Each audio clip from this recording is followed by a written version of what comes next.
Good afternoon, everybody, and welcome to today's webinar on COVID-19 patient pathways for speech and language therapists. This is the second webinar we're hosting in a series for the speech and language therapy profession. And today we're going to be looking at practical and ethical decisions in adults with COVID-19. Rachel, would you like to move us to the next slide, please? Thank you. So my name is Kamini Gadhok and I'm Chief Executive at the Royal College of Speech and Language Therapists. I'm absolutely delighted that we have a number of presenters for the webinar today. So if we move to the next slide, we can see who they're going to be.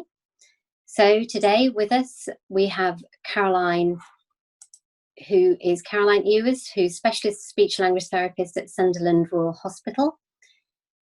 Dharinee Hansjee, who's Head of Speech and Language Therapy at Queen Elizabeth Hospital, and Kate Harrall, who's Principal Speech and Language Therapist at Ipswich Hospital. So welcome to all three of you, and thank you so much for all the work you've done to put this presentation together today. Next slide, please. I'm going to pass over to Rebecca, who's going to talk to everybody a little bit about housekeeping. Hello everyone. As you may see at the bottom of your screen, you have a chat function. So I'll be here on hand if you have any technical difficulties during your time. Just use the chat function to speak to me. We'll also be having a Q&A session at the end after the presentation slides. If you have any questions that you would like to ask the speakers, please use the question and answer button and send in your questions. We will try and answer as many as we can, and for those we can't get to, we will be putting the answers to those up at a later date. This webinar will be being recorded and will be available on our website shortly. After the webinar has finished, you should receive a survey link. Any feedback that you have is gratefully received, so if you could kindly take a little bit of time to fill that in, we'd be very grateful. And as I said, the RCSLT staff are on hand to help if you have any questions throughout the webinar. Thank you. I'm just going to hand back to Kamini now. Thanks very much, Rebecca. So during the last webinar, you'll have heard about the experience of speech and language therapists working with patients in intensive care units and the type of clinical presentations that they were seeing of those patients. Today, we're going to move on to thinking about patients who are not in an ICU, but maybe seen on a ward within a hospital. We're also going to be considering issues with respect to ethical decision-making and mental capacity assessments, which we think might be of relevance to those of you who may well be working outside of an acute care setting. So without further ado, I'd like to move us on to introducing our first speaker. Caroline, over to you. Thank you. So I'm first going to talk about the presentation of patients we are seeing here at Sunderland Royal Hospital. So the reason for referral is tending to be for swallow assessment for patients on non-critical care wards. We're finding a lot of the patients have comorbidities such as dementia, heart and lung disease and diabetes. In Sunderland, we have high levels of social deprivation, isolation and health inequalities. To date, there has been about 1,200 confirmed cases in Sunderland, and we've had 277 deaths in hospital. We have 70 confirmed cases, COVID positive referrals to us in the last month, and a further 20 suspected referrals to our inpatient team. Our normal inpatient caseload would be about 160 patients, and we found that this has reduced to about 50 recently, as the hospital is focused on rapid discharge. And we've also found that other admissions have reduced as well. There have been very few referrals for communication assessment, and those that we have received have tended to be to support capacity assessments. We've had a very small number of patients referred to us with cognitive communication changes post their stay on critical care wards. The majority of patients are presenting with non-resolving significant delirium throughout the admission, and we're finding that this is impacting on our assessment, intervention and patient prognosis. And we're also finding that patients are requiring very high levels of oxygen. This is impacting on fatigue levels, which appears variable. So we're finding that the patients are having good and bad days. Next slide, please. So for our SALT assessments, we are adhering to national guidelines set out by Public Health England and the Royal College of Speech Therapists, as well as our local trust policies. Core principles of clinical practice remain embedded, however, assessments are modified. So for example, we're spending shorter times with the patients to assess them, and we're using informal assessment as well. So for example, having a conversation with the patient and using that to assess cranial nerve 10 and 12. There's increased time spent before seeing the patient, looking at medical notes, looking at previous SALT input, and liaising with families and care homes to glean a holistic picture of the patient. We're risk assessing every patient on a case-by-case basis, and we're deciding whether input will change medical status or outcome for the patient. And we will telephone review, with nursing staff to manage patients remotely where we can. We're finding that a lot of these patients are presenting with a very dry mouth, and they're requiring mouth care prior to any direct assessment of oral intake. So we designed mouth care packs, which include dry mouth gels, non-foaming toothpastes and other tools, and they've supported the wards to provide appropriate mouth care. And we have an example there on the slide. Next slide, please. So one of the first things we consider prior to assessment for COVID positive patients is their positioning and how this might impact on breathing work and stability for swallowing. We're finding that delirium is significantly impacting on the patient's ability to maintain what we would consider an ideal position for swallowing assessment. And we're working with the MDT to manage this as best as possible for the patient in a realistic setting. We're finding that a lot of the patients are requiring very high levels of oxygen, so up to 15 litres of oxygen via non-rebreathe masks, and they're desaturating very quickly once this is removed. Previously, before COVID, these patients might not have been directly assessed due to their inability to maintain appropriate saturation levels on their own. However, with the COVID population, these patients are being assessed with advice and guidance from physio and medical team around acceptable desaturation levels during the assessment. As SALTs, we found this quite uncomfortable as we're having to adjust our clinical parameters around safe oxygenation during swallow assessments. Another new area which is also challenging is the differential diagnosis between patients who have COVID with declining respiratory status versus aspiration pneumonia. And we're finding that even more challenging because we don't have access to the instrumental assessments. In this trust, we are looking to restart the VF service on a case-by-case basis, led by trust and national guidelines. Additionally, we need to be mindful of whether the patient would be appropriate for non-oral feeding and how that might impact on our recommendations, and whether we should be considering eating and drinking at risk of aspiration. Dharinee will speak more about this during the presentation. Next slide, please.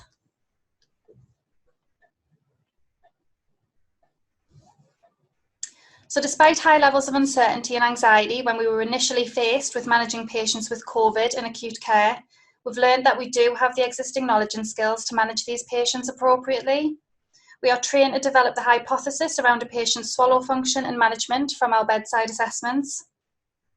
We know that fatigue and delirium is a big factor in this caseload, so we may be recommending modifying diets and volume of oral intake accordingly, and that's similar to how we would have managed other patients, for example, patients with motor neuron disease or Parkinson's disease or dementia.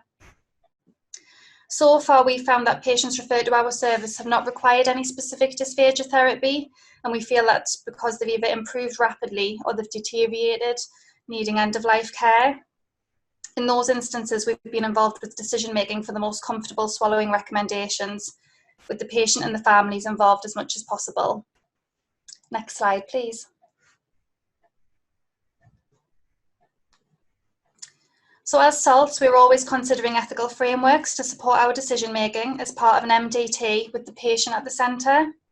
In particular, the presentation of patients who have COVID can change rapidly, and this can affect swallow function and the potential need to implement eating and drinking at risk of aspiration recommendations. Due to redeployment, staff within the trust might find themselves in less familiar situations, and their knowledge regarding our role in supporting patients with communication disorders might be challenging for them.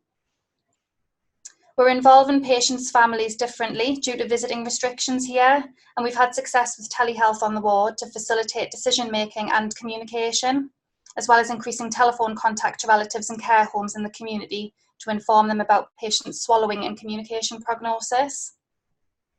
As well as working differently with families, we're also having less direct contact with other professionals, for example, the social workers, and we're finding new ways of working together more remotely. We're learning on a daily basis, and we found that with regards to capacity, it's helpful to have ready-made resources at hand to support these difficult conversations as they arise on the ward. Next slide, please. So the COVID situation's had a significant impact on the wider service. We found that the hospital is focusing on rapid discharge from hospital when patients are medically stable rather than medically fit, and this has an impact on our outpatient services. Discharge destinations are being repurposed. So for example, intermediate care facilities, which were previously rehab-based, are now being used for end-of-life care, which has consequences for staff working in these settings and onward referrals. There's been increased reviews of advanced healthcare plans and emergency healthcare plans in the community to support patient care and reduce inappropriate hospital admissions. However, this might be affecting the number of outpatient referrals and access to SALT support these patients would have accessed in the past. So for example, access to our rapid dysphagia assessment service.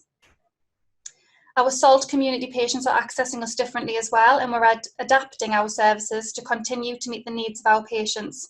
So for example, using telehealth for joint head and neck cancer pre-treatment and rehab clinics. Next slide, please.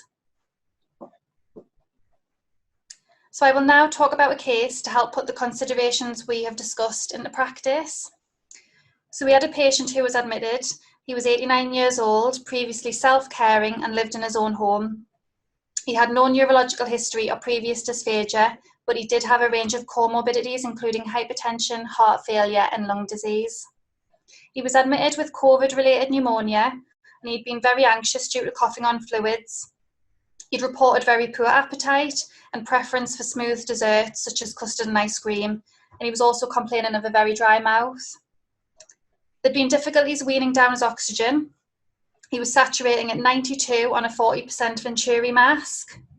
Physiotherapy colleagues reported his SATs had a tendency to drop rapidly, which has been noted with COVID patients. And the nurses were concerned as well that he would desaturate during assessment without the mask. To get around this, we worked with the physios, and he was assessed with 4-litre nasal cannula oxygen plus supplementary oxygen via a mask as required. We used pulse oximetry throughout to allow us to know when he needed the mask back on, and we found this to be after every 3rd or 4th bolus. Recommendations for level 2 thickened fluids and level 4 puree diet were made. These appeared safe, and the patient felt comfortable, and they alleviated his anxieties. We discussed breathing and swallow cycle with him and why it was helpful to take small sips, and we provided him with one of our mouth care packs for dry mouth, and the nurses were advised how to facilitate this as well.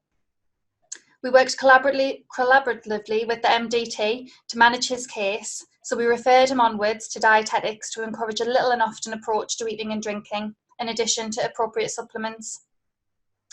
We discussed the implications of desaturation with the physio team, as it was clear that over a course of a full meal he was likely to desaturate, and it was advised to consider the following options, so either a nasal cannula during meals with additional mask as required, or pre-oxygenation prior to meal times. Next slide, please. So we've identified several learning points from working with cases like the ones I have discussed. So these included managing the impact of rapid desaturation.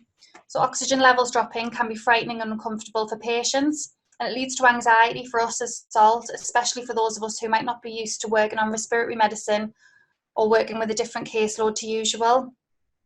We arranged for physiotherapy to talk to us about the implications of desaturation and how we could manage this with COVID patients, and we found that really helpful, and we regularly discuss cases with them.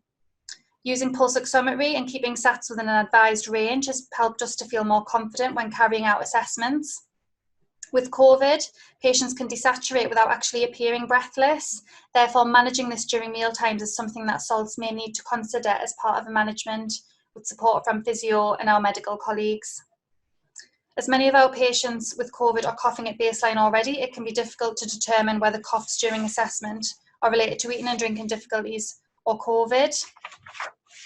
It might be the case that patients with COVID are more likely to experience swallowing problems due to factors such as delirium, fatigue, and the breath-swallow cycle in coordination. And lack of access to instrumental assessment is making this more difficult to differentiate. As a department, we've been doing lots of CPD around COVID and the implications for communication and swallowing, looking at guidelines, critically appraising journal articles, and looking to social media. And we found regular case discussions very helpful, as we were all able to learn from each other's cases and relate our observations to the literature. We've also set up an AHP forum where on a fortnightly basis, all the AHP disciplines come together to discuss cases and share evidence-based practice. We're all learning together and from one another and keeping up to date with the rapidly changing guidelines. So to conclude, it's important to acknowledge that the COVID pandemic has been really difficult for everybody. Having support from the Royal College of Speech Therapists, the HCPC, our professional bodies and AHP leaders has helped at this time. And we feel we should be really proud of the way we've embraced new ways of working to meet the needs of our patients. So I shall now hand over to Dharinee, who will talk about the management of patients eating and drinking at risk of aspiration.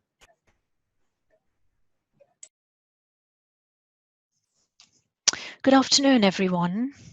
So Caroline has given us a clear picture of the individual with COVID-19 at ward-based level. COVID has certainly brought about a lot of uncertainty as it's such a new disease, and uncertainty brings anxiety, which clouds our decision-making. With the vulnerable adult population, there is not a more integral time than now for us as speech and language therapists to step into the advocacy role and help navigate decision-making for these individuals. I was looking at a National Capacity Forum webinar, and Baroness Finlay talks about a simple formula to work with in these scenarios, marrying the need to the capacity to benefit. So for my part of the webinar, I'm going to focus on a particular area of the decision-making process with regard to individuals eating and drinking who are at high risk due to having severe dysphagia and who are not always suitable for alternative nutrition and hydration. Now, although consensus on terminology in this area of clinical practice still needs to be established, for the purposes of the webinar today, we will be using eating and drinking at risk. I'm aware that it's a time of information overload, so I'm quite keen to keep the content as accessible and as simple as possible. What I plan to do is revisit the guiding principles for decision-making for vulnerable adults with COVID-19 who are likely to be candidates for eating and drinking at risk. Within this, I will draw in principles from the Ethical Framework for Health and Social Care. I will also refer you to the extensive work in mental capacity law by Alex Rockin and colleagues, which you will find on his webpage if you wish to explore this further. What I want to highlight is it does not matter if your organization has or hasn't a framework or a protocol in place to guide decisions around eating and drinking at risk, but to ensure that as advocates, we take into account the 5 principles which will facilitate a robust decision-making process, bringing clarity to discussions. Next slide, please. Our experience of working with COVID-19 individuals is that their underlying conditions and comorbidities impact significantly on whether they are likely to rapidly improve or deteriorate. I stress rapid to highlight that one of the barriers here is the pace of progression of the disease. It's fundamental, therefore, to consider the goal of intervention by looking at the COVID diagnosis, underlying conditions, and most importantly, the person's wishes as early on as is possible.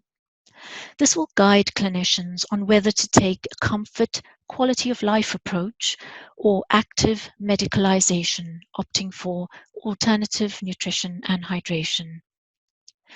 The patient that comes to mind here is a lady who I saw on a Friday afternoon who was admitted with COVID, diabetic, with a myriad of complex comorbidities. She was extremely frail. Medical teams were clear that she was not for escalation and that she didn't have long to live. She did not have capacity to make a decision about her nutrition, but as she constantly asked for water during the assessment, please, please, darling, can I have another sip? Just one more sip. I decided to set up the least distressing consistencies, which in her case was a pureed diet and thin fluids, and attempted making contact with the family to gain a clearer picture of her wishes. When I popped in on Sunday, she had unfortunately passed away, receiving nutrition orally to the end, despite obvious risks. I felt sadness, but also relief, as I had set up a regime for her and would have been even more saddened had I left her nil by mouth, whilst we were busy making decisions about her nutrition, and especially as she was so desperate to continue oral intake. So a chance to highlight here the benefit of moving swiftly and carefully with our decision making, always keeping the person's wishes firmly at the forefront. Next slide, please. The time taken for assessments in general is much longer. I'm sure you are also finding that the person you are seeing may be in a side room, not having much contact with anyone, quite scared, feeling alone.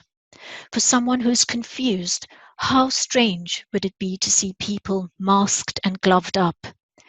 PPE is a significant barrier here. A barrier for protection, which is absolutely needed for us, but also a barrier to communication.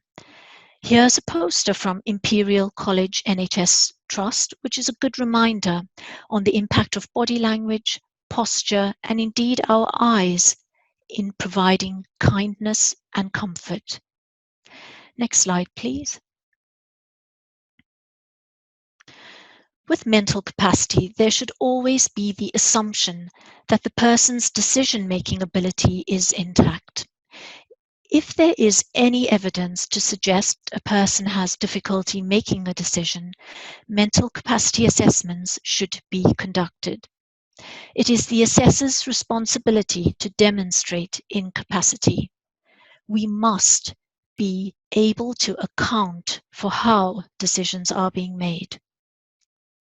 Speech and language therapists are frequently involved in conducting or facilitating capacity decisions around nutrition. There was something that a doctor put up on Twitter the other day, which he framed as a novel innovation, which really essentially was an AAC resource. So we know a great deal more about adapting and using resources to establish if the individual can understand, communicate, weigh up, and retain information presented. Usually, pictorial communication resources used are laminated and Clinell wiped after use.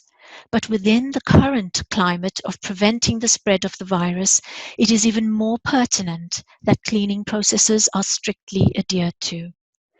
Please see below for a link to Books Beyond Words, a recommended pictorial resource by the Mental Capacity Forum for explaining the virus. One of the barriers to assessment of mental capacity is the delirium, which we are seeing in many of our patients at that early stage. Alex Ruckeen, the lawyer in mental capacity law, in his latest paper on capacity during the time of coronavirus, refers to this unprecedented time which has brought about the utilitarian perspective of saving as many lives versus what is in the person's best interest.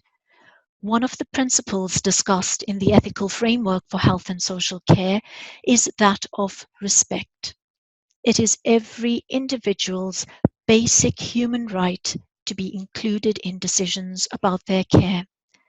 And one of the ways we can overcome the utilitarian perspective is by being inclusive and swift with our decision-making process. If the person does not have capacity, this would be the stage of possibly arranging a best interests meeting. When we have the brevity of time, efforts need to be spent on establishing the person's wishes and interests. Do keep aligning to the purpose. What is the purpose of the best interest meeting? Not necessarily to get everyone in a room, but rather to spend time looking at what matters to the person, alongside MDT perspectives. For many of our inpatients with dementia, conversations are set up to explain swallow assessment findings and to discuss the risks involved with both alternative feeding options and eating and drinking orally. This can still be done in the absence of family and loved ones coming onto the ward. But it's about being creative in setting up telehealth options when possible as ways to get team members, family, and patients engaged in discussions. Everyone involved in the care does not need to be present at a best interest meeting. What is fundamental is there needs to be a practical, fair, clear justification for the decision being made. One of the barriers I've noticed is not being able to provide the family with some written information, so information on eating and drinking at risk. This might mean a longer conversation, providing time to digest and reflect on the information received, and allowing time for them to ask questions or possibly a follow-up phone call. Where possible, and especially in the case where there is disagreement from the family, then best interest meetings can be held via video conferencing with the medical team member present to answer questions.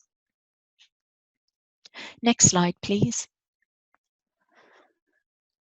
A comprehensive clinical assessment of swallowing is essential to an individualized approach. As Caroline highlighted, there's a great deal of variability we have been seeing in the COVID-19 population. We as a team at Queen Elizabeth Hospital have adapted the RCSLT data collection spreadsheet and have started to capture data. The trends that we are seeing, albeit on very small numbers and very early on, are that if the person is over 75 and has underlying conditions such as hypertension, diabetes, they are likely to rapidly deteriorate. It would be good to explore further the involvement of cranial nerve 12 in the disease process, as a number of patients either from ITU step down or on admission seem to be having difficulty with the solid food bolus and are requiring pureed diets initially. With individuals choosing to eat and drink at risk, aiming for the least distressing consistencies appears to be best, minimizing harm with full acknowledgement of risks. Now, although we as a trust have been providing input over weekends, it may be helpful for you to come to an agreement on an out-of-hours diet and fluid recommendation for this cohort of individuals and bring this to the attention of your nursing and medical colleagues. Our policy includes recommendations of pureed diet and water to avoid the person being placed nil by mouth, but this comes with a referral to SLT for full assessment of swallowing. We need to keep dignity and comfort as our goal for these individuals. Next slide, please. Collaborative discussions around eating and drinking at risk with dietitians, nurses, doctors should continue as usual. Remember to include the pharmacist in discussions on management of their medication. These individuals will be at a higher risk, so you need to request medication to be in a form which is easier to swallow. Physiotherapy would need to be involved in determining the level of chest management by liaison with the medical team. Although we facilitate and advocate, the consultant makes the overriding decision. It's imperative to be clear on our position within this. What do I have control of? What is within my sphere of influence? And do that properly. Certainly at the peak around Easter, what was noticeable was the sheer numbers of patients approaching the end of life. Palliative care was not always available to guide management. Very often it was the therapists who were having to hold the patient's hand or provide reassurance during those last few days and moments. It is at this time that we can step into our role of providing comfort and dignity at the end of life. Just ensuring someone's mouth is clean can add huge value. Crucial to this is taking care of ourselves in the process, so do take time out in the day to replenish and keep the balance. There's going to be another RCSLT webinar focusing on self-care within the COVID-19 outbreak, so do look out for this. Next slide, please. Now, one of the silver linings that has come out from the pandemic is the focus on completing advanced care plans. The attention to having a personalized care plan in place, especially for older people, people who are frail or have other serious conditions, has never been more important than it is now. ACPs outline a clear plan of what should occur should there be a deterioration of health, where a deterioration in health, where a person has capacity as defined by the Mental Capacity Act. This advanced care plan should always be discussed with them directly. When a person lacks the capacity to engage with this process, then it is reasonable to produce such a plan following best interest guidelines with the involvement of family members or other appropriate individuals. We are spending time establishing wishes, so please do ensure this is documented. If a person in hospital is about to be discharged, please encourage the completion of a peace plan, a proactive elderly advanced care plan. If discussions are occurring in the community, ensure eating and drinking at risk protocols, or at least eating and drinking recommendations, are added to the ACP. I've included the link to the GMC guidance on this topic. Next slide, please.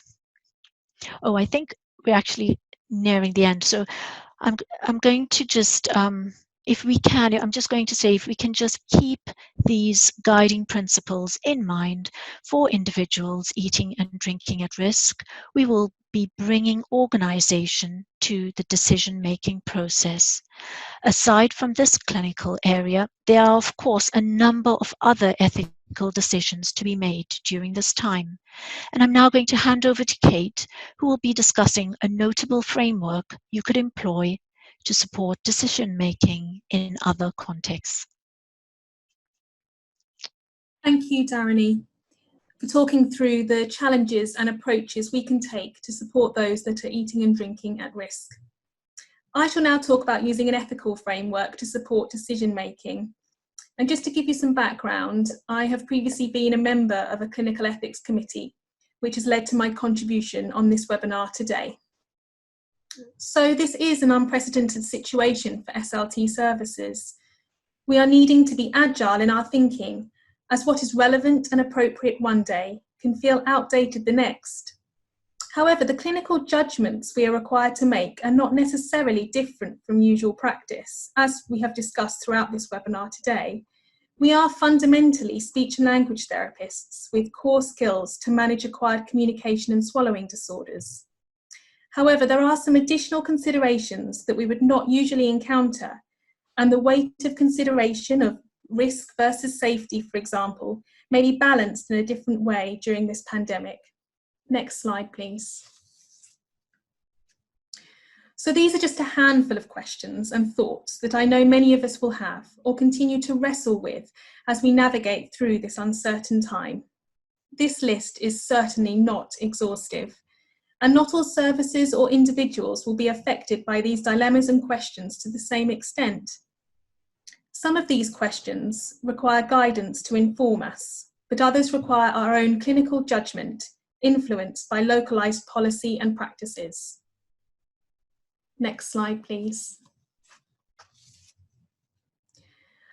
I have seen from the responses on Twitter and talking to friends and colleagues the appreciation we have all felt for the rapid response from our professional body to produce guidance that has been updated to reflect this ever-evolving situation. So taking a look at the RCSLT guidance to review and see how this impacts on our decision-making. The guidance advocates social distancing and minimising contact where possible. We should risk assess each situation using a red, amber, green or RAG rating as appropriate to understand the necessity of face-to-face contact and encourages us to avoid or delay where possible. We are needing to think much more creatively about how we deliver interventions to our populations, and we have seen some excellent examples of this, shared internationally even with our SLT and AHP community through RCSLT and Twitter, such as information packs, online resources with exercises, and tailored AAC resources for the pandemic, to name a few. I'm now going to focus on using clinical judgment and share a simple biomedical model that I was introduced to whilst a member of a clinical ethics committee that I feel may be of assistance with day-to-day clinical judgments. We are faced with difficult decisions every day. However, planning for and responding to COVID-19 as it develops undoubtedly requires making difficult decisions under new and exceptional pressures with limited time, resources, and information. This model may help to drill down and respond to our instinctive feelings of unease or uncertainty. Unfortunately, ethics models are not algorithms producing a clear answer, but working through our thoughts in this more structured way may enable us to see the best way forward. Next slide, please. So this is the 4 principles of biomedical ethics. The first principle, respect for autonomy, encourages us to understand what the individual's preferences are and to ensure that the healthcare professionals enables informed choice. Dharinee has spoken comprehensively about ways in which we can support capacity decisions during this pandemic. The second principle, beneficence, concerns the benefit of intervention and weighing that against the risks. The third principle, non-maleficence, is the avoidance of harm, or that if the intervention causes some harm, this should not outweigh the benefit. This principle is particularly well illustrated when deciding whether someone should eat and drink at risk, as we know or suspect that that individual is going to aspirate, but the benefit to continuing oral intake usually outweighs this harm when we consider quality of life and potential health consequences of tube feeding. Thinking about avoiding harm by minimising risk is something that we may feel is particularly required at present to facilitate discharge or avoid admissions. The final principle is justice or equity, the idea of treating individuals in a similar manner. During the pandemic, some of us may already feel that we are focusing on the COVID cohort, and we may be concerned about the potential harm this creates for our non-COVID populations, particularly those that are difficult to access due to shielding. As we move through the pandemic and the rehabilitation burden increases, this may prove a challenge for services, particularly in the community.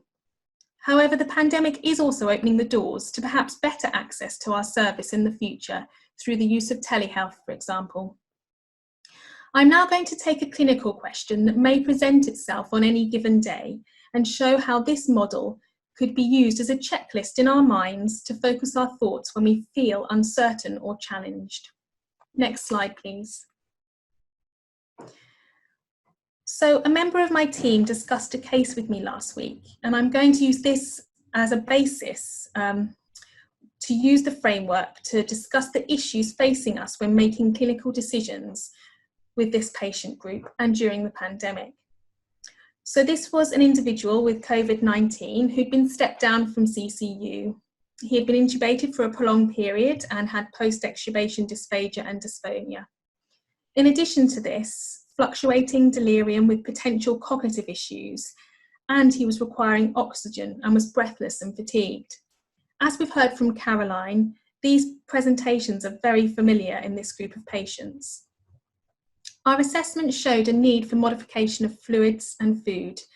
The modification and restriction required meant we were only recommending puree snacks.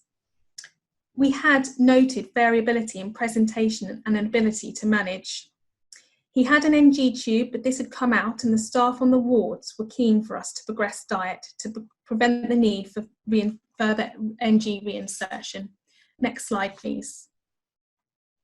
So the question is, should we agree to increase volume of intake when we know that this may increase additional aspiration risk for the individual, including potential deterioration in health? So let's put ourselves in the shoes of a clinician who may be needing to answer this question. Your clinical judgment may lead you to strongly respond in a particular way, but let's break it down using the model so we can see where factors may result in uncertainty or concern for a decision. Next slide, please. On this slide, you will see a summary of the case mapped onto the framework to show how it can be used online to think through influencing factors when making decisions. So when we think about the autonomy of the individual is reporting a dislike for the food offered during more lucid moments, and he expresses this to the SLT during the assessment with an apparent preference for more textured food. However, he continues to present the signs of airway threat and multiple swallowing when having more textured food.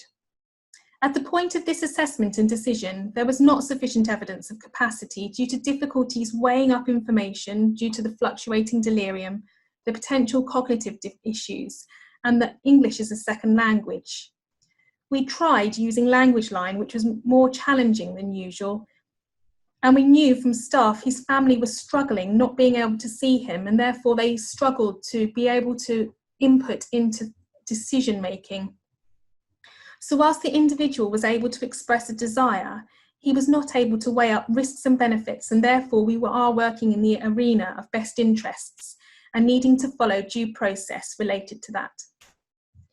In terms of the benefit to the individual, of course, as SLTs, we would like to provide progression and restoration to full eating and drinking for our patients. We may also be feeling pressure to progress people to discharge during this pandemic, so progressing diet may feel like another step in the direction. And during one review, the patient had shown some improvement, although this was not consistent.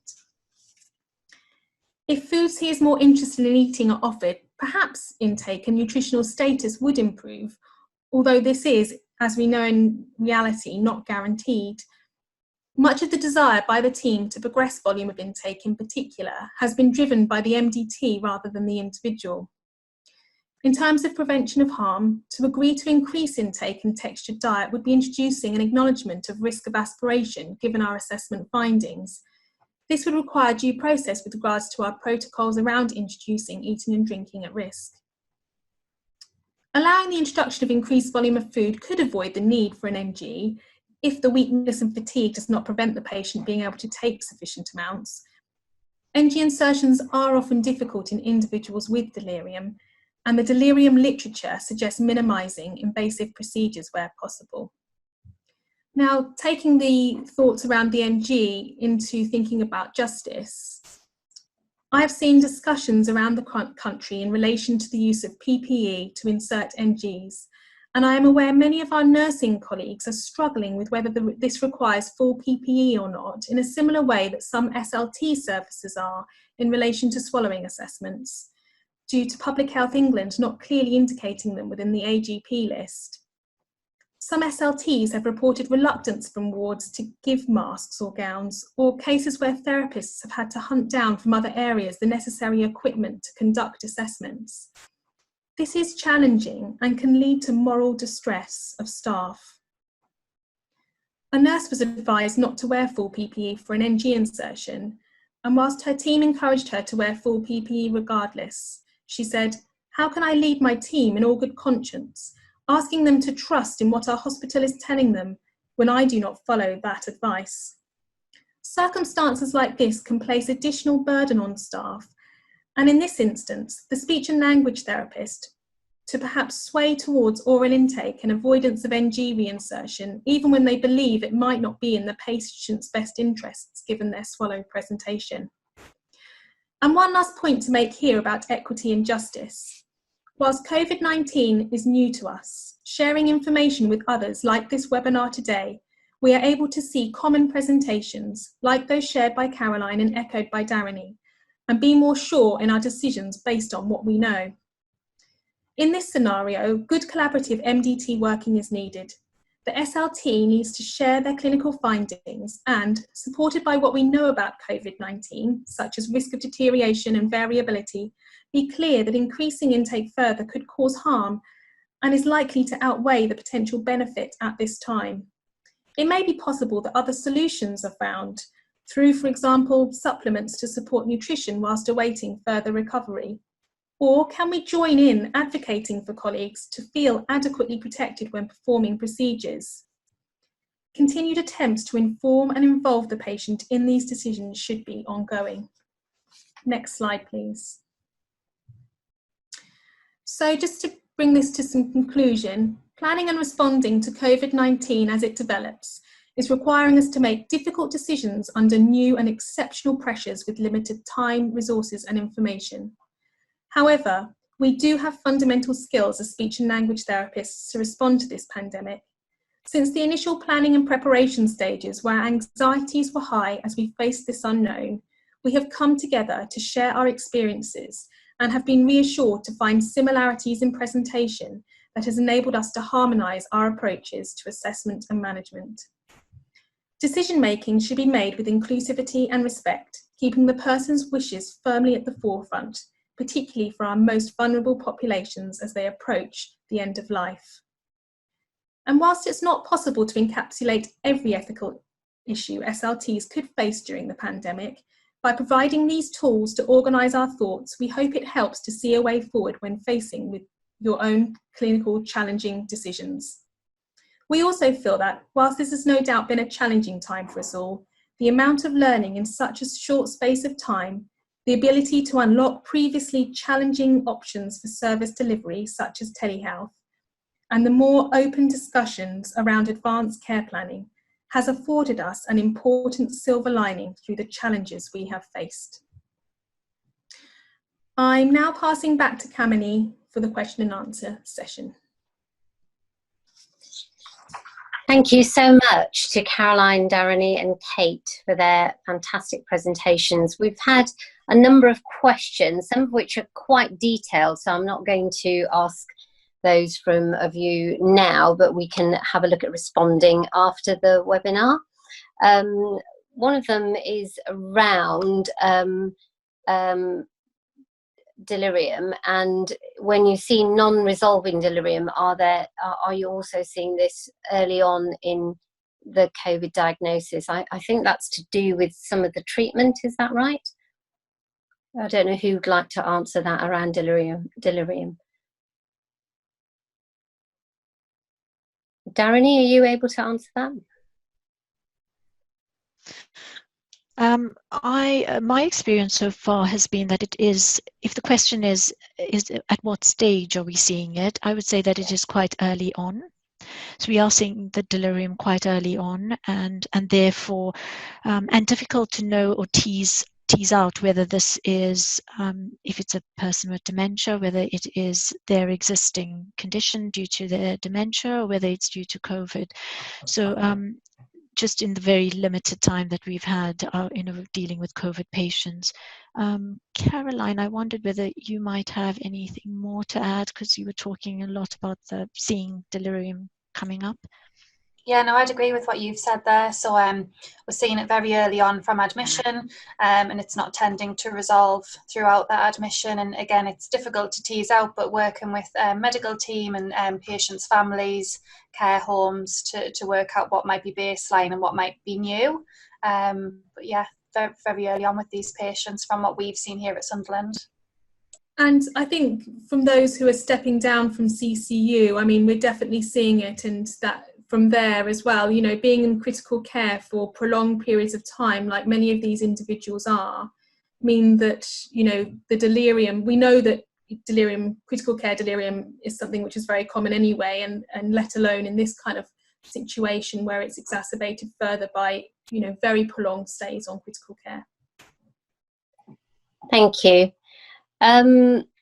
One question that's come in is about the proportion of patients who were started on puree and thin fluids over a weekend and then needed direct speech therapy review. Gosh, this is quite complicated, but is there any comments around that? I'll take that one. Yeah. Just because we found with a number of our patients, I would say nearly 90% of our patients that we've been seeing who have been diagnosed with COVID, we've been placing on puree, and I just found that really interesting. So I think I was just reading through the chats, and one of the other questions was around the, which ties into the puree diet. Did we notice any dysarthria with that? Yeah. Absolutely. The presentation was very neurological, and what was surprising was that a few days into reviewing them, they would very quickly either improve or deteriorate. And I think it was another question around the puree diets and the reviews. Yes, absolutely, we would be doing the reviews, and it wouldn't be the MDT, but it would be us as specialists doing the reviews and keeping involved, even with the individuals who we might be placing on eating and drinking at risk framework. Thank you. Any comments from anyone else on the panel? Or shall I move to the next question?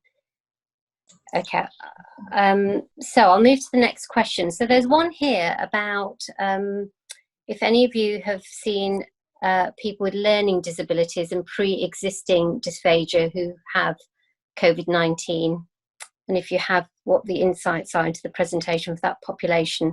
So I'll open that up to any of you who might have seen a patient with learning disabilities. Yes, and I'd like to take this question because I did see someone myself, and I just thought that, so usually when we have someone, an adult with learning disability who is admitted, we would very quickly get in touch with our community teams to request a plan, and we would put the plan in place, so their dysphagia plan, existing plan in place, and then we try and arrange joint sessions, etc. So we can't do any of that, or as in we can contact them and get a plan, which is what we had to do in this case. But I just thought, instead of doing a joint assessment, let's go along and see what we find. And interestingly, this gentleman was managing a soft diet, sort of easy to chew diet when he was in the community back at home, but actually coming in and being diagnosed with COVID, he just could not manage anything that was solid. So yes, I do take in mind, I take fully on board that I would not have seen how he managed this soft, easy to chew consistency in the community. And so there is that variable, but certainly we had to downgrade the diet to a pureed diet and discharge him on pureed diet. So I just found that was quite interesting with this gentleman. So usually they tend to be near normal, near what is usual for them, to this particular client group. But this was an admission as a result of COVID, and there was a definite change in the swallow. Thank you. Let's move on to another question. So this is coming to ask about the requirement from nurses or care support workers to supervise meal times, especially in view of the need to monitor oxygen saturation. So Caroline, I think you talked about the impact of having to try and manage this a little bit with respect to oxygen saturation. Do you have any comments on that? Yeah, I guess it would be on a case-by-case basis again of how much support the patients are requiring. And again, they're not all of our patients are managing full meals, so it might be shorter meal times, smaller volumes. So again, it's kind of case by case as to how much input a patient needs, and working with a whole team approach. So we can't really advise exactly how much time, but that would be to work out with the ward and yeah, go from there. Is there anything to add? Can I jump in? I'm sorry, Kamini. Yes. Yeah, just to say that we found that we've, as a therapy workforce, so as a AHP workforce, had to step in during meal times at Lewisham and Greenwich, because we found that a lot of our patients needed the support, and there just wasn't enough of a nursing workforce or care support worker workforce to cope and be able to provide that support that our patients needed. And therefore there were, I think, again, during the peak, we were all stepping in to assist during meal times to just to surely provide that support that was required. Thank you, Dharinee. Kate, there's a question for you. So in your case study, would you be able to elaborate on the airway threat noted? Does that mean increased risk or signs of aspiration? Yes, they were coughing on normal fluids, and they were also kind of throat clearing with food, particularly as the assessment went on, and multiple swallowing to try and manage the food. Multiple swallowing less as a overt sign or anything like that, but yes, certainly the airway threat that I'm talking about signs of aspiration or potential signs of aspiration, so coughing on fluids and kind of more throat clearing with food. But yeah. Thank you. And somebody's asked what the outcome was for the patient that you presented in the case study. Obviously they're interested to know. Yeah, so we did have a collaborative kind of discussion, and the patient was supported with some supplements and some of the 40 cream puddings, just because he was in quite a lot of distress when the NG was trialled, which is something which is quite common, even out of this pandemic. We're dealing with people with delirium that is difficult, and I understand that. So we tried that for a few days, and actually in that time he did begin to improve anyway, so we're able to then progress his diet subsequently. Thank you. Some other questions coming in. So somebody's asked if any of you have observed patient difficulty with thick pharyngeal secretions or plugging off, as it's called, within the upper respiratory tract with no apparent outward signs. I don't know if one of you wants to have a go at that one. I think from our experience at Sunderland, we haven't seen a lot of that, and when we've been chatting with physio, they've said that secretions don't seem to be an issue with this population.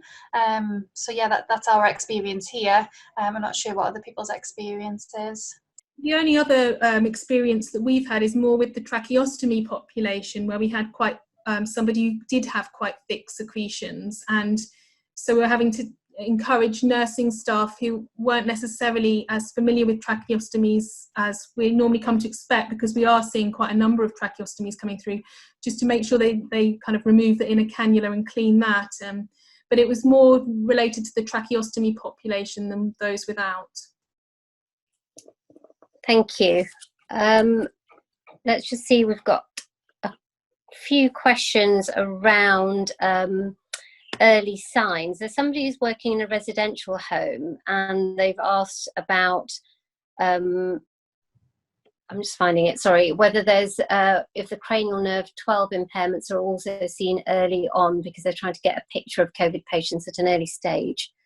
Now, I'm not sure if any of you feel able to answer that one. That's quite specific, I know. No, Kate? Sorry, Dharinee?